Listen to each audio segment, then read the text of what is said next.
চল দাদা এই ঘরটার ভেতর লুকিয়ে আছে সালা। কি ভেবেছিস কি তুই সোনাদাই মেলার মেয়েকে বিয়ের প্রতিশ্রুতি দিয়ে কাজ করা দেখাবি? এটাকে গোটা মেয়ের এরকম সর্বনাশ করেছিস, হ্যাঁ? কিন্তু তুই আমায় চিনিস না, সারা জীবন এই বুড়া করে রেখে দেবো। কিরে কথা কানে যাচ্ছে না?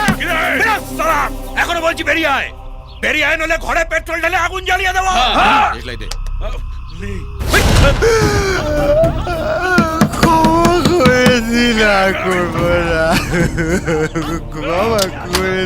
আরে বেরিয়ে আয়, বেরিয়ে আয়, নলে তোর পুরো বডিটা প্যাক করে তোর বাবার কাছে পাঠাবো কি করে?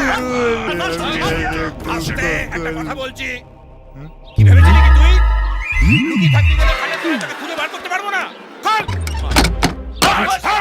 আমি আর কোনোদিন বিয়ে করতে পারবো না বাবা, আমি বাড়ি চলে যাবো বাবা।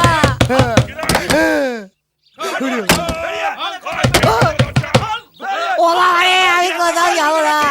ও বাবা, আমি বিয়ে করবো না। ও কাকু, আমি আর বিয়ে করবো না। তোর বিয়ে দিতে এখানে আমি আসিনি, তোকে পেঁদাতে এসছি। আমি বিয়ে করবো না, আমি বিয়ে চিন্তাও করবো না। ওরে বাবা, আরে বিয়ে তো তোর সাথে এমনিতেই দেবো না। এই দরজা ভাঙতো, গুছিয়ে খেলা। ওরে বাবা রে, ও বাবা। এখনো বলছি ভালো চাচ্ছে, দরজা খোল। ও কাকু, কাকু আমি আর বিয়ে করবো না কাকু। দরজা খোল, ভেতরে ঢুকলে আমি করবো না। হেভি খেলাবো কিন্তু। খোল। কাকু, কাকু, কাকু আমি আর বিয়ে করবো না কাকু। দরজা খোল, বেরিয়ে আয়।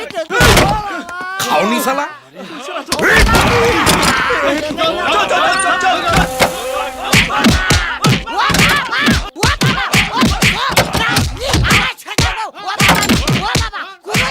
কিরে তুলতুলে হয়েছে? তাহলে বার করে বার করে এখানে রাখ, রাখ। ওর বড় মাছ আমার হাতে, ফেলে দে। আর পারবো না। ও বাবা, বাবা কি দিয়ে মারলি রে, দেখি এরকম হয়ে গেল। কাকু, কাকু আমি ছোটবেলা থেকে এরকম কাকু। আমার নাম ল্যাংচা ঘোষ, আমার বাবার নাম দেবেন ঘোষ। আমি আর জীবনে কোনদিন বিয়ে করবো না কাকু। আমার কি ছেড়ে তুই দিন যে কাকু। বললি হারামজাদা এইখানে লুকিয়ে আছে? আমাকে তো ওই হারামজাদা বললো। ও বাবা, একটা কাজ ঠিক মতো করতে পারে না, এরকম করলে মানুষ আমাদের পাশে থাকবে? ওরে বাবা, চলে আবার একটা ভোটার গেল। বাবা, আয় আয়, মার মার, আয় আয়, মার মার শালা, আমি পাগল তো, আয় বাস। আমি কি পঞ্চানন মন্দির এখন যে পারছে শালা ডাউনলোড করে বাজিয়ে দিয়ে যাচ্ছে। ও বাবা, বাবা আমি তো প্রথম থেকেই খেলানি খেয়ে যাচ্ছি বাবা।